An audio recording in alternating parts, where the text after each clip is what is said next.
ತುಂಬ ಜನ ತಲೆಗೆ ಸ್ನಾನ ಮಾಡೋದ್ರಿಂದ ಹೇರ್ ಫಾಲ್ ಜಾಸ್ತಿ ಆಗುತ್ತೆ ಅಂತ ಅಂದ್ಕೊಂಡು ಹೇರ್ ವಾಶ್ ಮಾಡೋದೇ ಕಡಿಮೆ ಮಾಡಿಬಿಟ್ಟಿರ್ತಾರೆ. ಈ ಒಂದು ವಿಷಯ ಇದೆ ನೋಡಿ, ತಲೆಗೆ ಸ್ನಾನ ಮಾಡೋದ್ರಿಂದ ಹೇರ್ ಫಾಲ್ ಜಾಸ್ತಿ ಆಗುತ್ತೆ ಅನ್ನೋದು ಅದು ಶುದ್ಧ ಸುಳ್ಳು.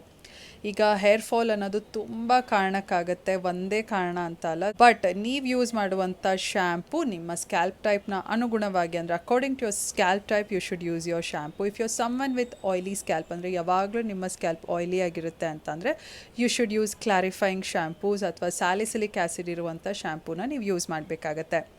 ಹಾಗೂ ಆಯ್ಲಿ ಸ್ಕ್ಯಾಲ್ಪ್ ಇರೋರು ದಿನ ಬಿಟ್ಟು ದಿನ ಬೇಕಾದರೂ ಹೇರ್ ವಾಶ್ ಮಾಡ್ಕೋಬೋದು. This ensures your scalp is neat and clean. So scalp ನೀಟಾಗಿದ್ದಾಗ ನಿಮಗೆ ಹೇರ್ ಫಾಲ್ ಜಾಸ್ತಿ ಆಗೋದಿಲ್ಲ.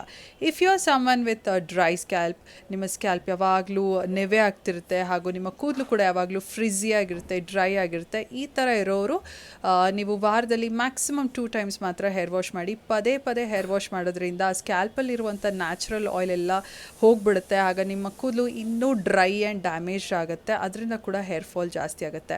ಸೊ ಹೇರ್ ವಾಶ್ಗೂ ಹೇರ್ ಫಾಲ್ಗೂ ಯಾವುದೇ ಒಂದು ಸಂಬಂಧ ಇಲ್ಲ. But you should use your shampoo according to your scalp, just like how you choose your face wash.